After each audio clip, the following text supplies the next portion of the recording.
Hi, I'm Bill Kristol, editor-at-large of the Bulwark, joined today, Thursday, 2 days before the third anniversary of January 6th, by Tom Joscelyn, an old friend and colleague who was the senior senior staff professional staff on the January 6th committee, worked very closely with Liz Cheney on that, one of the principal authors of his report.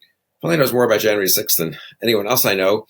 We're here just maybe less to discuss the history of what happened on January 6th. You can read an excellent report for that, and talk about why it matters today. And I am struck by how much it matters today as we approach its third anniversary, but also how much people don't understand that it matters as much as it does. So, Tom, thanks for being here, and let's talk about why January 6th matters.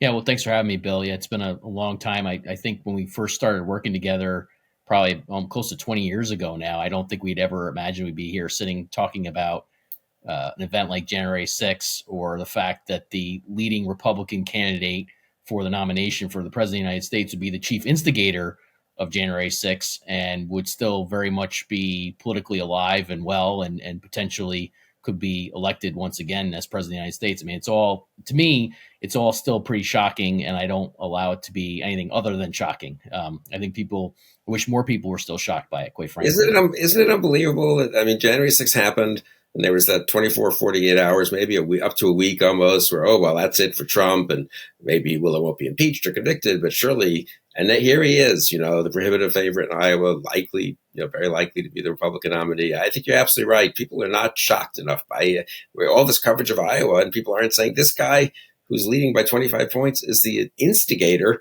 of an attempt to stop the peaceful transfer of power and overturn a democratic election. Yeah, people talk about January 6th as sort of a shorthand, obviously, for the entire period between, really even before Election Day in 2020, and I would say even going back even earlier, years earlier, but certainly between Election Day 2020 and January 6th itself. And the bottom line is that Donald Trump and his co-conspirators, his associates, they try to do everything in their power to stop the certification of Trump's loss and Biden's victory. They try to interfere with the processes that take place in these states across the country, 7 states mainly, really 6 states, and try to prevent, basically people's votes, Americans' votes, from being counted. And that was what culminated on January 6th, was this attempt to basically obstruct Joe Biden's victory in the 2020 presidential election. And it culminates with Trump sending a mob down to the Capitol to try to interfere with that certification of Biden's victory and to intimidate his own vice president. And the point is, from my perspective, this is all still shocking, right? When you go through all the different components of pieces of the plot that Trump and his associates oversaw to stop our democracy and the normal government functions from functioning, from this process that our democracy goes through to count votes and certify a victor. And the idea that this guy would be the presumptive nominee for president once again, after he just violated all the democratic norms that have really governed our country for so long, is still shocking to me, and to me, going into 2024 here in the election cycle here, a lot of the pathologies that gave us January 6th are still very much alive and are still fundamental to the Trump platform as the presumptive Republican nominee. All the different pathologies and the lies and the conspiracy theories and these types of, anti-government extremist beliefs. This is all very much baked into what Trump and Trumpism is all about. When you were on the committee, I mean, you said, I think very well, January 6th is kind of a shorthand. The day was horrifying. It was very important. What happened in the 2 months before, and in some ways in the year or two or before, and in some ways in 5 years before, but let's just say the months before, was striking. I guess I was sort of aware of what Trump was trying to do. I was in touch with people who were in the Justice Department, were in the Defense Department, who were sort of saying, this is bad, this is serious. What struck you the most for when you were working 14 hours a day for the January 6th committee, 7 days a week? I mean, the Justice Department stuff, the Defense Department stuff, I do feel that you guys did a great job of presenting it, but it's sort of been forgotten. People do remember what happened on the 6th itself at the Capitol. They forget the thoroughness. It was a little goofy as well, you might say, or a little, disorganized plot, but the thoroughness of the plot to overturn the election, don't you think? Yeah, I think it starts with a very simple fact, which is that Trump never had any intention of conceding in the event that he lost. And there's a level of premeditation here that I think people still don't really get, or they haven't let sink in. Trump's asked a couple times prior to Election Day, if you lose, will you concede? Will you respect the peaceful transfer of power? I mean, the reporter puts it that way to him. Will you respect the peaceful transfer of power? And he says something to the effect of, "We'll see. I don't know. We have to see how it goes." And and he basically punts. He won't answer the question forthright. And he, of course, starts trying to see doubt about the integrity of the election and the election outcome long before Election Day. That all speaks to somebody who's really conspiring against our democracy and our democratic norms, well before Election Day and well before January 6th. And that, certainly the plot that unfolds after Election Day, it's not all precisely scripted somewhere in some big manual that Trump came up with. But it is very organized and it is very systematic. And what you can see is that Trump and his co-conspirators go around trying to find any lever they can to pull to keep Trump in power. And whether it be pressuring the DOJ and Bill Barr and then his replacements to help them overturn the election, or pressuring state officials, governors and secretaries of state and local officials, or trying to intimidate Trump's own vice president, Pence, to steal the election for him. They're really just grasping at any different lever they can to try and keep Trump in power. And to me, that's all entirely disqualifying, obviously, for 2024. And yet here we are. He's the presumptive nominee for the Republican Party. And don't you think, you and I discussed this, one might have said, okay, I guess maybe he's got such exceptional talents, God knows, but what they are. But anyway, that we have to nominate him despite January 6th. But that's not the attitude, it doesn't seem to me, of Republican voters or Republican elected officials. At best, they're sort of neutral on January 6th, and at worst, and a lot of them are kind of becoming, I don't know, almost defenders of January 6th, excusers of January 6th, or even defenders of January 6th. Did you see that happening when you were on the committee? Did you expect that, or is that even further than you thought? I mean, I think that the main thing that concerns me about all of that is that, the American right has built its own media ecosystem. It's grounded in the idea that the mainstream media and the left-wing media is all corrupted and illegitimate. And so therefore we need our own, media ecosystem to basically give us the truth. And yet when you go through what the right has been pushing for years now, including about the 2020 election, it's oftentimes far worse than what the mainstream coverage would be, right? I mean, I've compared it to, sort of a single A shortstop who's batting 100 and can never hit the ball over the fence, criticizing a 330 power hitting first baseman who's got 40 home runs. I mean, that's basically what the American right's media ecosystem is all about these days.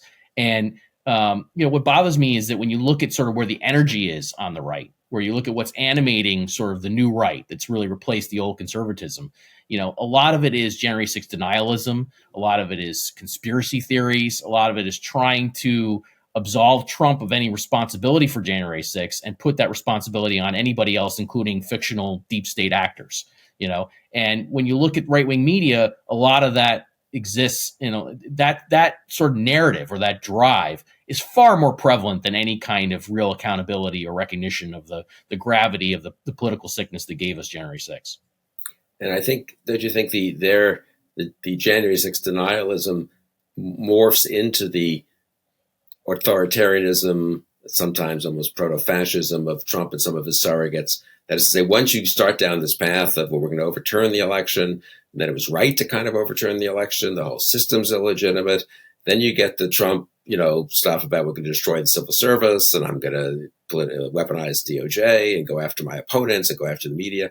And the degree to which that's happened step by step without much screaming, and I mean, some of us have been unhappy about it and tried to call attention to it, but without, your typical Republican elected officials saying, whoa, wait a second, this is totally different from what I thought I was signing on to 10 or 20 or 30 years ago.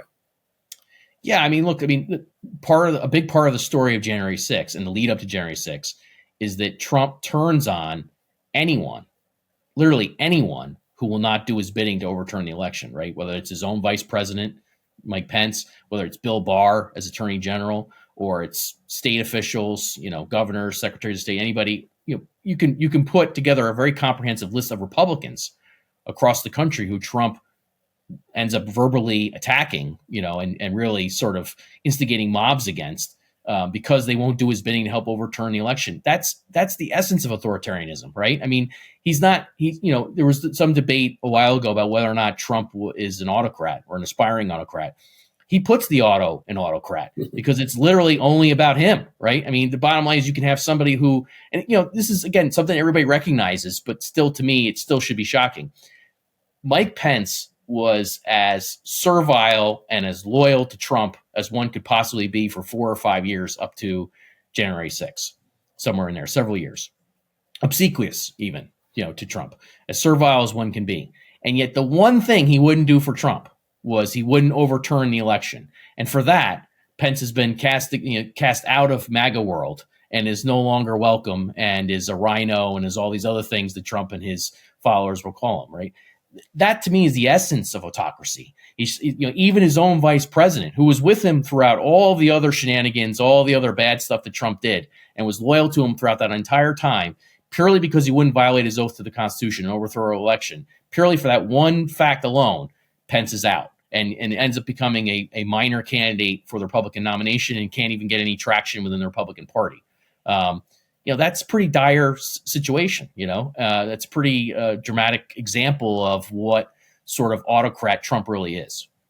And I think the flip side of it is how much the party establishment, the elected officials, the conservative media you mentioned, is willing to enable it, even cheer it on. I mean, I'm very struck by these endorsements Trump's been getting the week before, just the run up to the third anniversary of January 6th, by elected officials. He's got something like 100 members, 110, I think, senators and House members now endorsing him. Almost 5, I think, have endorsed DeSantis, 1 Haley at this point. So, and they're all volunteering to do it. They're stepping up to do it this week before any votes have been cast. It's one thing to go along. It's one thing to be not a profile in courage. It's one thing not to be Liz Cheney or Adam Kinzinger. But, the primaries happen. It's after Super Tuesday. Trump's going to be the nominee. You're a loyal Republican. You say, I'm going to support the Republican ticket. I'm going to support President Trump. He's won. Or maybe after your state votes, you say, the voters in my state want Trump, so I'm going to support Trump. These people are going out of their way to support Trump before a single vote has been cast. For me, that's so telling. They're rushing to support this guy who 3 years ago this week, was trying to prevent the peaceful transfer of power. What does that say about all these elected officials? And a lot of them are the type who privately, they'll tell the reporters, I'm not really comfortable, of course, with a lot that Trump's doing and all. These are respectable, so to speak, senior elected officials in the Senate and the House, who are just rushing to endorse Trump before they even have the excuse of, well, the voters have spoken. Yeah, I think that speaks to two things that come to mind immediately. One is Trump has been very effective at bullying any of his opposition out of the party, right? There is no significant faction in the Republican Party now that's opposed to Trump or Trumpism. He dominates the party. It's a cult of personality. It's his cult of personality, and every cult of personality is authoritarian in nature. So it's his way or the highway. So that's the bottom line. People are effectively deciding that they'd rather fall in line with his cult than they would do what's right. And, the second thing is, to me, is it's reflective of how much the new right has taken over. The old sort of conservative establishment. You can still see, some of the new right's ideologues braying against the old conservative establishment online in pieces and that kind of thing. And I read these pieces and I think, what are you talking about? The old conservative establishment, conservative ink, as these people talk about, it's long gone. The new right is in charge. And the new right is very much motivated by anti-government, anti-establishment, basically modern America, right? Sentiment and belief. And so they're very much happy to have Trump come back as a wrecking ball because they envision him as the wrecking ball that's going to knock everything down for them, and that's really where the sort of motivating or animating spirit is within the new right. They're not looking to conserve anything. They're looking to basically destroy.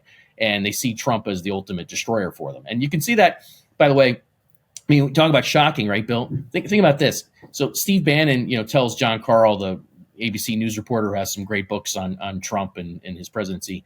He describes, Trump's campaign, the inaugural speech Trump gives to kick off the 2024 campaign, which he gave in Waco, Texas, which is, of course, this hub for anti-government sort of sentiment and iconography.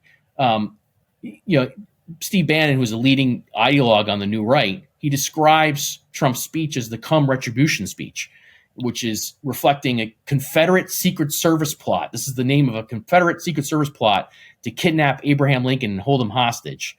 And yet that name that the Confederate Secret Service gives to that plot, come Retribution, is the same name that then Steve Bannon adopts to describe Trump's inaugural speech for 2024, deliberately modeling Trump and Trumpism after the Confederacy and this sort of anti-union sort of sentiment. I mean, think about how extreme that is. This is not some sort of marginal figure on the new right. This is a guy who was the campaign manager for Trump, still has Trump's ear, was still, was very much agitating people prior to January 6th and really getting people angry based on conspiracy theories and lies. And yet here he is openly embracing Confederate language and ideas to describe what Trump's movement's about. I mean, that's pretty shocking. It should be. Yeah, I think it's good that you've brought us to Bannon, because I guess I'm so just infuriated by the cravenness of these elected Republicans who should know better, who I don't, who probably think Bannon's they don't like Bannon much probably, and Bannon doesn't like some of them much because they're too establishment. The degree to which they've all hurried to endorse Trump. But you're right, the more important, that I guess is what happens when you get the takeover of a party and the takeover of a movement, the conservative movement by the new right. But the real energy comes from Bannon and his colleagues. Bannon was, and this is to maybe get to this close on this point. This is something our friend Bob Kagan's written so much about, but I really would like your thoughts on it, because you've worked with government and closely with people, especially in foreign policy world, but obviously on the January 6th committee, you saw everything so close up in terms of the Justice Department, defense, and elsewhere. The degree to which the second Trump term would be more dangerous than the first. Because there were Bannon was one of 3 senior aides in the White House at the beginning and was muscled out after about 8 months. And there was McMaster, and there was Mattis, and there was the lawyers, and what everyone thinks of. There was Mike Pence and Bill Barr, what everyone thinks of them, and a lot of what they did. They ultimately were not willing to go along with the full bore Trump authoritarian agenda. None of them would be around this time. It's Bannonism all the way down, isn't it? And with a bunch of then sort of semi-respectable faces out in front to enable it and to excuse it. And I guess I don't know. I don't even know if about this. What's that? I don't even know if there'll be semi-respectable faces out front. I think the process you're seeing here is one in which the new right, which is motivated by conspiracy theories and anti-government extremism, and I think quite deliberately on Trump's part, by the way, and I can get into that in a second, that's taken over. And what you've seen now is that these types of people really drive the new right. I mean, you talk about Steve Bannon or Tucker Carlson or Roger Stone or these types of people. You know what they all have in common, which I find very interesting, is that they've all embraced and openly endorsed Alex Jones and InfoWars, as has Trump, right? I mean, Alex Jones is much more of an ideologue for the new right than Ronald Reagan ever would be. The small government conservatism and skepticism of big government that Ronald Reagan brought to the Republican Party and sort of brought to a national winning campaign and an enduring legacy has been replaced by Alex Jones style conspiracy mongering. And Trump was a big part of that. Trump openly embraced Alex Jones and InfoWars. He embraced these conspiracy theories. He made them central to his political platform. And so now what you're going to have are the people who would populate a second administration are going to be more of like an InfoWars follower than they are somebody who would be a respectable sort of face before the mainstream media or before mainstream politics, right? That's what he's doing. He's replacing basically the sort of normie, mainstream establishment types with crazies. And that's what Trumpism is about. Yeah, and not only will they not, respect the guardrails as much as some people might like, they won't be punctilious about the rule of law and so forth.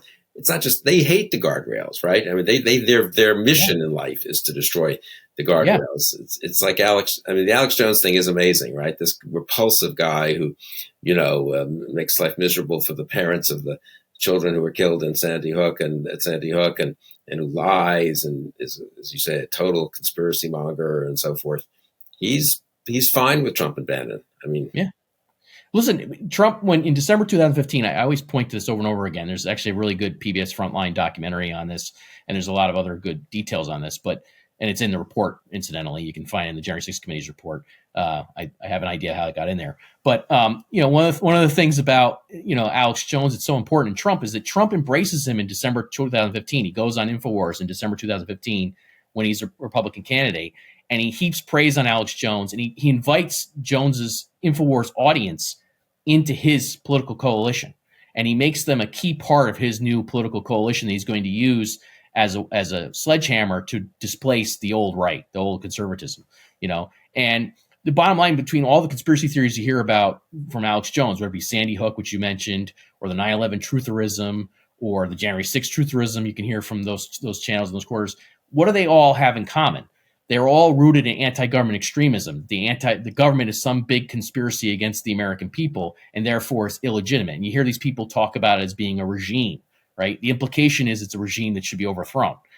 That's the motivating or animating spirit for the ideologues that support Donald Trump and for himself. I mean, he tells people that he's going to be their retribution. The retribution for what and against whom? And so this is what motivates the new right now, and it's scary, right? This is not something you can reason with. You can't reason with these people, or you don't share any kind of common reality with them. They live off in la la land, and so it's a very daunting prospect, I would say. Yeah, it's a good point about the retribution. I hadn't really had a conversation with Jonathan Karl, and he was struck also very so much by when Trump says, I think in early last year, 2023, Trump himself says this about himself. In 2016, I said I would be your voice. Now I will be your retribution, which is very telling. Voice is a more normal, populist, maybe demagogic, I'm going to speak up for you against the powers that be. But retribution, as you say, retribution against what? Retribution against the democratic election that was conducted with some difficulty in a time of COVID, with a massive turnout, with no fraud to speak of, no irregularities to speak of, incredible performance by hundreds of thousands, really, of election volunteers and officials and so forth, Republican governors and secretaries of state upholding the results, and judges, Republican appointed judges, along with Democratic ones. And the retribution is against the democracy, right? It's against normalcy. It's against our entire democratic way of life. It's against the government. It's against, what's interesting when I talk about this stuff is, for years, and you can go back and see my public appearances and read what I wrote. I've always been very critical of, I've always encouraged government, argued for government transparency, oversight, accountability. I believe in those principles to this day and still do. But that's not what's motivating, the new right and Trumpism and these new right ideologues we're talking about here. They're rooted. Their entire ideology is rooted in crazy. One of the things you'll see it's in the January 6th committee report, for example, is for all the braying against the government that Alex Jones does and the supposed abuses of government power by big government that he constantly talks about. He himself was advocating for for martial law to be implemented after the 2020 presidential election, and people around Trump, including Congresswoman Marjorie Taylor Greene and others, were openly who couldn't spell martial law, but she was texting Mark Meadows about how the chief of staff for Trump about how martial law should be considered to be implemented here, and others were talking about that, and that's something that was within earshot of Trump, right? I mean, this is sort of shocking stuff to be talking about it. But what I'm saying is these people who model themselves after this idea that they're against the abuses of big government power are all happy to endorse the ultimate abuse of government power on behalf of Trump and his politics. And I think that's essentially authoritarian in nature, right? So we look at Trump as an authoritarian. He is an authoritarian. He is an aspiring autocrat. But there are people, around him and beneath him who are doing everything they can to justify it. And a whole political party that, unfortunately, we'll see, maybe there'll be a big surprise, looks ready to nominate him. And that's the, I guess, disastrous combination, just to close on this, maybe, that you got the demagogue, you got a whole authoritarian infrastructure around him, from the Heritage Foundation to Steve Bannon, to a media ecosystem, to people who are figuring out how they're going to, change things in the Defense Department and the Justice Department and so forth. And many mini demagogues in Congress and elsewhere. So you get that whole setup then underneath him. And then you have the rest of the party going along, feeling it. I don't know what. Do you think just they don't care, or that it's not so bad, or people like you and me are too alarmist? But it's a very dangerous any one of those things by itself, in a way, wouldn't be quite as dangerous, right? You could have a very bad demagogue, but if the party doesn't go with him, he ends up being, it's Joe McCarthy at worst. It's 3 years of, some bad stuff happening, and then he gets shoved aside, right?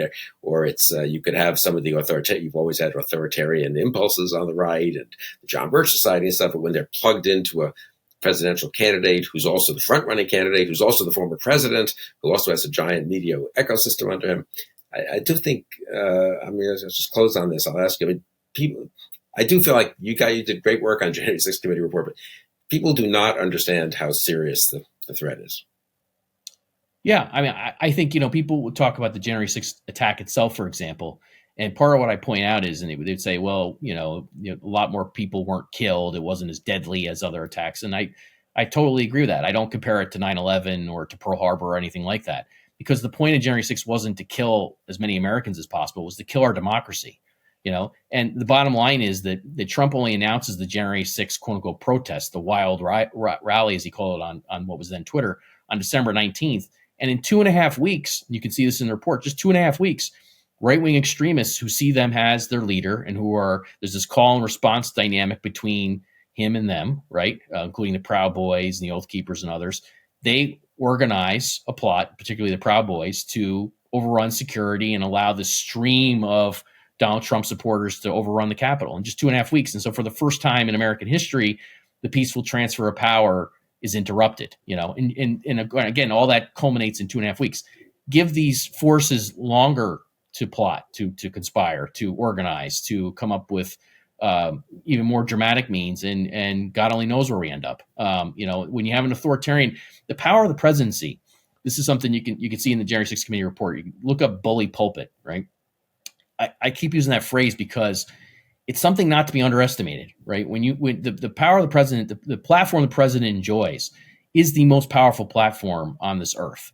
And his words and his actions and how he can rally people and inspire them to really evil ends, as we saw on January 6th, can't be underestimated. And the idea that this guy could possibly be president once again and enjoy that bully pulpit once again is a very, very dangerous thing indeed. It's a very dangerous time. And, the first run at this lead up to January 6th, that was just the first go around. The idea that any Republicans would acquiesce in giving him a second shot at it is really mind-boggling to me. Yeah, it is. And I guess we should try to, and they always tell you, end these things in an upbeat way, but I think it's appropriate on the anniversary of January 6th not to end on an upbeat way and to be alarmed and shocked. As we said before, people aren't shocked enough.